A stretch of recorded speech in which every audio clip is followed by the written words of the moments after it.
పశ్చిమ గోదావరి జిల్లా పాలకొల్లులోని new life hospital chairman doctor కొట్టుకున్నారు. ఆర్థిక లావాదేవీల విషయంలో hospital management chairman Tatavarthi Krishnamurthy, doctor KSPN Varma మధ్య వివాదం తలెత్తింది. మాటా పెరగడంతో ఒకరినొకరు తోసుకొని కొట్టుకున్నారు. అక్కడే ఉన్న సిబ్బంది వారిని అడ్డుకున్నారు. హాస్పిటల్ పార్ట్నర్ ద్వారా సీసీటీవీ ఫుటేజ్ బయటకు వచ్చింది. న్యూ లైఫ్ హాస్పిటల్ ప్రారంభమైనప్పటి నుంచి యాజమాన్యాలు మారుతూ వస్తోంది. దీంతో ఆర్థిక లావాదేవీల్లో అవకతవకలు జరిగినట్లు తెలుస్తోంది. ఈ క్రమంలోనే చైర్మన్ డాక్టర్ మధ్య వివాదం కాస్త దాడుల వరకు వెళ్లింది. పశ్చిమ గోదావరి జిల్లా పాలకొల్లులోని new life hospital chairman doctor కొట్టుకున్నారు.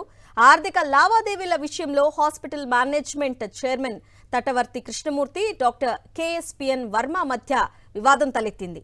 మాటా పెరగడంతో ఒకరినొకరు తోసుకొని కొట్టుకున్నారు. అక్కడే ఉన్న సిబ్బంది వారిని అడ్డుకున్నారు. హాస్పిటల్ పార్ట్నర్ ద్వారా సీసీటీవీ ఫుటేజ్ బయటకు వచ్చింది. న్యూ లైఫ్ హాస్పిటల్ ప్రారంభమైనప్పటి నుంచి యాజమాన్యాలు మారుతూ వస్తోంది. దీంతో ఆర్థిక లావాదేవీల్లో అవకతవకలు జరిగినట్లు తెలుస్తోంది. ఈ క్రమంలోనే చైర్మన్ డాక్టర్ మధ్య వివాదం కాస్త దాడుల వరకు వెళ్లింది.